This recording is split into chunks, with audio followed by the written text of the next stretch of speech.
আজকের এই ভিডিওতে আমি তোমাদেরকে চালাক হওয়ার এমন কিছু নিয়ম বলবো যা নিজের উপরে অ্যাপ্লাই করে তুমি নিজেকে পরিবর্তন করতে পারবে। এই নিয়মগুলো তোমাকে বুদ্ধিমান, চালাক ও স্মার্ট বানাবে, যার কারণে মানুষ তোমাকে ভ্যালু বেশি দিবে। নিজের বন্ধুদের ভিতরে অথবা কোনো গ্রুপে যখন তুমি দাঁড়িয়ে থাকবে তখন তোমাকে সবার থেকে আলাদা দেখাবে। তোমাকে মানুষ অনেক লেভেলের সম্মান প্রদর্শন করবে, মানুষ তোমাকে অন্যভাবে ট্রিট করবে। আমি যে রুলসগুলো বলবো সেগুলো অনেক পাওয়ারফুল, আর এই রুলসগুলো মেনে চলতে পারলে তোমাকে একজন পাওয়ারফুল মানুষ বানিয়ে ছাড়বে। তাহলে আর দেরি না করে চলো সরাসরি পয়েন্টে আসি। নাম্বার 1, প্রথম নিয়মটি হলো তোমার উদ্দেশ্যগুলো, ভবিষ্যৎ পরিকল্পনাগুলো সবসময় লুকিয়ে রাখো। যদি তুমি কোনো বিষয় নিয়ে কাজ করো তাহলে সেটি মানুষের সামনে কখনোই প্রকাশ করবে না। এই পৃথিবীতে বেশিরভাগ মানুষ খোলা বইয়ের মতো, নিজের মনের কথাগুলো বা মনের ভাবগুলো দ্রুত মানুষের সাথে শেয়ার করে। সুযোগ পেলেই তাদের সকল উদ্দেশ্য, তাদের সকল কাজ এবং তাদের সকল গোলগুলো মানুষের সাথে শেয়ার করে। কিন্তু এই সব কিছু শেয়ার করার ফলে একটি সমস্যা হয়, আর সেটি হলো তুমি যদি তোমার গোল অ্যাচিভ করতে না পারো তাহলে মানুষ তোমার উপর হাসবে, অথবা তোমার প্রতি মানুষের একটি খারাপ ইমেজ তৈরি হবে। মানুষ বলবে এ শুধু বলতেই পারে, কোনো কিছু করতে পারে না। নিজের মুখে লাগাম লাগানো এবং নিজের কথাবার্তা কন্ট্রোলে রাখা অনেক কঠিন একটি কাজ। তাই যে কোনো কথা মেপে বলা উচিত। নিজের সবকিছু মানুষকে বলে দেওয়া উচিত না। নিজের সম্পর্কে কিছু না কিছু কথা লুকিয়ে রাখা উচিত। মানুষকে তোমার মনের ভাব কম বুঝতে দাও, তাদের কনফিউজড হতে দাও। রুলস নাম্বার 2, দ্বিতীয় নিয়মটি বলার আগে তোমাকে একটি কথা বলতে চাই। ধনুক থেকে বের হয়ে যাওয়া তীর, বন্দুক থেকে বের হয়ে যাওয়া গুলি এবং মুখ থেকে বের হয়ে যাওয়া কথা কখনোই ফিরিয়ে নেওয়া যায় না। আমি অনেক বুদ্ধিমান লোকদের সাথে চলাচল করেছি, তাদের সাথে সময় কাটিয়েছি। তাদের সাথে চলার পর যখন আমি তাদের সম্পর্কে চিন্তা করি তখন একটি কমন জিনিস সকলের মধ্যে দেখতে পাই, আর সেটি হলো কেউ বেশি ফালতু অতিরিক্ত কথা বলে না। যতটুকু প্রয়োজন তারা শুধু ততটুকুই কথা বলে। আর দ্বিতীয় নিয়মটি আমাদের এই কথাটাই বলে, সবসময় প্রয়োজনের চাইতে কম কথা বলো। আমাদের বলা হয়ে থাকে যতটুকু প্রয়োজন ততটুকু কথা বলতে, কিন্তু এই নিয়ম আমাদের শেখায় সবসময় প্রয়োজনের চাইতে কম কথা বলা উচিত। কারণ তুমি যত বেশি কথা বলবে তোমাকে মানুষের সামনে ততই সাধারণ দেখাবে। মানুষকে কখনোই নিজের কথার দ্বারা ইমপ্রেস করার চেষ্টা করবে না, কারণ যখন তুমি প্রয়োজনের চাইতে বেশি কথা বলবে তখন অনেক সম্ভাবনা থাকে তোমার মুখ থেকে ভুল কথা বের হওয়ার। একটা ছোট উদাহরণের মাধ্যমে তোমাকে এই বিষয়টি ক্লিয়ার করে দিতে চাই। একবার এক অপরাধীর ফাঁসি হচ্ছিল। যখন তার ফাঁসি প্রায় হয়ে যাচ্ছিল ঠিক এমন সময় তার ফাঁসির দড়িটি ছিঁড়ে যায়, আর সেই সময় ফাঁসির দড়ি ছিঁড়ে যাওয়াকে উপরওয়ালার রহমত হিসেবে ধরা হতো, আর তাই অপরাধীর সাজা মাফ করে দেওয়া হতো। এরকম একটি ঘটনা একটি রাজ্যে ঘটে। এক অপরাধীকে ফাঁসি দেওয়ার সময় তার দড়িটি ছিঁড়ে যায়। এই কথাটি এসে রাজ্যের সেনাপতি রাজাকে বলে। রাজার একজন অ্যাডভাইজার সেনাপতিকে জিজ্ঞেস করে, দড়ি ছিঁড়ে যাওয়ার পর সেই অপরাধী কি কিছু বলেছিল? তখন সেনাপতি বলে, হ্যাঁ, সে অপরাধী বলেছিল যে রাজা একটা ঢঙের দড়ি বানাতে পারে না, সে রাজা রাজ্য সামলাবে কিভাবে।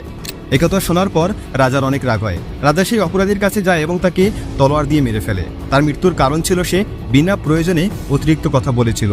সেই অপরাধী যদি অতিরিক্ত কথা না বলতো তাহলে হয়তো তার জীবন বেঁচে যেত। যখন তুমি প্রয়োজনের চাইতে কম কথা বলবে তোমাকে নর্মাল মানুষের চাইতে মহান এবং শক্তিশালী দেখাবে। তোমার সাইলেন্ট থাকার কারণে অনেক সময় মানুষ কনফিউজড হয়ে যাবে।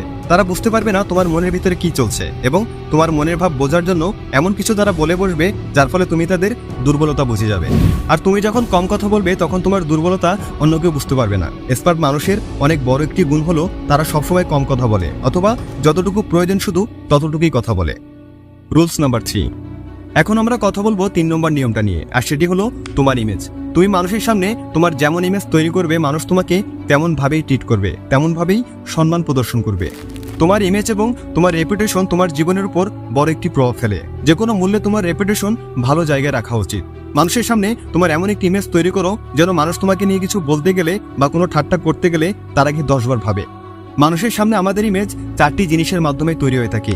1, আমাদের পোশাকের মাধ্যমে, 2, আমাদের টাকার মাধ্যমে, 3, আমাদের কথার মাধ্যমে, এবং 4, আমাদের কর্মের মাধ্যমে। তাই এই 4টি জিনিসকে সবসময় ঠিকঠাক রাখো।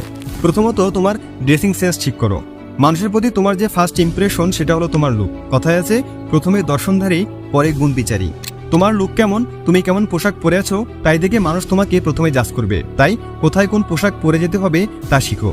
দ্বিতীয়ত, যখন তোমার কাছে টাকা থাকবে তখনই মানুষ তোমাকে জিজ্ঞেস করবে তুমি কেমন আছো, ভালো মন্দ। তাই সব আজে বাজে কাজ বাদ দিয়ে সময় নষ্ট না করে কঠোর পরিশ্রম করো। টাকা ইনকাম করার দিকে মনোযোগ দাও। তোমার কাছে টাকা থাকলে সবাই তোমার দিকে অ্যাট্রাক্ট হবে, সবাই তোমাকে সম্মান করবে। তৃতীয়ত, তোমার যখন কথা অর্থাৎ শব্দ ঠিকঠাকভাবে বের হবে তখনই মানুষ তোমার আসল গুণ দেখতে পাবে। তাই সঠিকভাবে কথা বলতে শিখো, অথবা শুধুমাত্র যতটুকু প্রয়োজন ততটুকুই বলো। যদি তুমি বেশি কথা বলো তাহলে তোমার মুখ থেকে অনর্থক কথা বের হবে, তখন মানুষ তোমাকে মূর্খ ভাববে, তাতে তোমার ইমেজ খারাপ হবে। আর চতুর্থ, তোমার কর্ম বা কাজ তোমাকে যে সম্মান এনে দিতে পারে তা পৃথিবীর আর কোনো কিছুই এনে দিতে পারে না। তাই তুমি যে কাজই করবে তা সঠিকভাবে নির্বাচন করবে। মনে রাখবে, জীবনে এমন কোনো কাজ করবে না যাতে তোমার ইমেজ বা রেপুটেশন খারাপ হয়, কারণ যদি একবার তোমার ইমেজ বা রেপুটেশন নষ্ট হয় তাহলে তা আগের মতো করা কোনোভাবেই সম্ভব নয়। যদি তোমার ইমেজ ঠিক থাকে, তোমার রেপুটেশন ঠিক থাকে, তাহলে অনেক কাজ তোমার শুধু বলা মাত্রই হয়ে যাবে। তাই তোমার ইমেজ, তোমার যে রেপুটেশন তা সবসময় ভালো রাখো। Rules number 4। এখন আমরা কথা বলবো 4 নম্বর নিয়ম নিয়ে। আর 4 নম্বর নিয়ম বলে সবসময় রাজার মতো থাকবে। রাজার মতো সম্মান পাওয়ার জন্য রাজাদের মতো কাজ করো। তুমি যেভাবে মানুষের সামনে নিজেকে উপস্থাপন করবে তার উপর নির্ভর করে মানুষ তোমাকে কতটুকু সম্মান প্রদর্শন করবে। মানুষের সামনে নিজেকে খারাপভাবে উপস্থাপন করলে বা অতি সাধারণভাবে উপস্থাপন করলে মানুষ কখনোই তোমার সম্মান করবে না। রাজা নিজে নিজের সম্মান করে, তাই অন্যরাও রাজাকে সম্মান করার প্রেরণা পায়।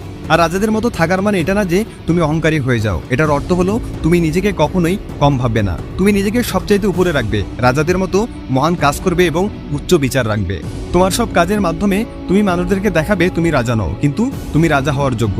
আর কখনোই নিজের আত্মসম্মান ক্ষুণ্ণ করবে না, কখনোই নিজের অপমান করবে না, কারণ যে ব্যক্তি নিজে নিজের সম্মান রক্ষা করে তাকে পৃথিবীর সকলেই সম্মান করে। তাই যদি তুমি রাজার মতো সম্মান পেতে যাও তাহলে তুমিও রাজার মতো উচ্চ বিচার রাখো এবং রাজার মতো কাজ করো। Rules number 5। 5 নম্বর রুলস বলে সম্মান পাওয়ার জন্য মানুষের থেকে দূরত্ব বজায় রাখুন। যে কোনো জায়গায় বারবার যাওয়া আসার ফলে সেখানে তোমার ভ্যালু কমে যায়। তুমি যত বেশি মানুষের সামনে চলাফেরা করবে, যত বেশি কথা বলবে, তুমি ততই মানুষের সামনে সাধারণ দেখাবে। যদি তুমি কোনো বন্ধুদের গ্রুপের মেম্বার হয়ে থাকো তাহলে কিছু সময়ের জন্য সেখান থেকে দূরে সরে আসো, তাহলে সেখানে তোমার সম্পর্কে কথা হবে এবং তোমার কাজের বেশি প্রশংসাও হবে। দূরে থাকার সঠিক সময়টা তোমাকে শিখতে হবে, কারণ অ্যাবসেন্টের কারণে যে কোনো জিনিসের ভ্যালু বেড়ে যায়। তুমি অনেক সময় দেখবে যখন বড় বড় সেলিব্রিটিরা কোনো পার্টি বা কোনো ইভেন্টে যায় তখন তারা খাওয়া দাওয়া না করেই সেখান থেকে চলে যায়। তারা বলে যে তাদের অন্য আরেকটি পার্টি অথবা ইভেন্টে যেতে হবে। আসলে কিন্তু তাদের কোনো পার্টি অথবা ইভেন্ট থাকে না। আসল কারণ হলো সেখানে বেশি সময় দিয়ে তারা নিজেদের ভ্যালু কমাতে চায় না, কারণ তারা মানুষের সামনে যত বেশি সময় কাটাবে অন্য লোকেরাও তাদের নর্মাল মানুষের মতো দেখবে, তাদের প্রতি মানুষের অ্যাটেনশন কমে যাবে। স্বর্ণেরও মূল্য তার অভাবের কারণে, অনুপস্থিতির কারণে বেড়ে যায়। শীতের দিনে যতই সময় পার হয় সূর্য বের হওয়ার অপেক্ষা আমাদের ততই বেশি হয়। যখন অনেক অপেক্ষার পর সূর্য বের হয় তখন অনেক ভালো লাগে। যখন সূর্য সবসময় আকাশে থাকে, যখন সূর্যের গরম আমাদের গায়ে লাগে, তখন সেই সূর্য আমাদের আর ভালো লাগে না। যখন তুমি সঠিক সময় নিজেকে অনুপস্থিত রাখা শিখে যাবে তখন তোমার প্রতি মানুষের চাহিদা অনেক বেড়ে যাবে। আরেকটি কথা, সবসময় মানুষের আশেপাশে থাকলে নিজের ভাবমূর্তি কমে যায় এবং দূরে থাকার কারণে তা বেড়ে যায়। দূরে থাকার কারণে যে ব্যক্তিকে অন্যরা বাঘের মতো মনে করে, সামনে থাকার কারণে সে ব্যক্তিকে অতি সামান্য এবং মূর্খ মনে হয়। বেশি সময় মানুষের সামনে থাকলে মানুষের ভেতরের গুণ দেখা বাদ দিয়ে বাইরের গুণ দেখতে শুরু করে, যার কারণে অনেক সময় আমাদের ইমেজ নষ্ট হয়। তাই শুধুমাত্র প্রয়োজন হলেই মানুষের সাথে দেখা করো, আর যখনই দেখা করবে তখন নিজের ইমেজ এবং নিজের চেহারা ঠিকঠাক রেখে দেখা করবে। বন্ধুরা, যদি তুমি এই 5টি রুলস ফলো করো তাহলে অবশ্যই তোমার ভ্যালু এবং সম্মান বাড়বে। যদি তুমি নিজেকে স্মার্ট বানাতে চাও তাহলে বন্ধুরা আজ থেকে এবং এখন থেকেই এই নিয়মগুলো পালন করা শুরু করো এবং নিজেকে স্মার্ট তৈরি করো।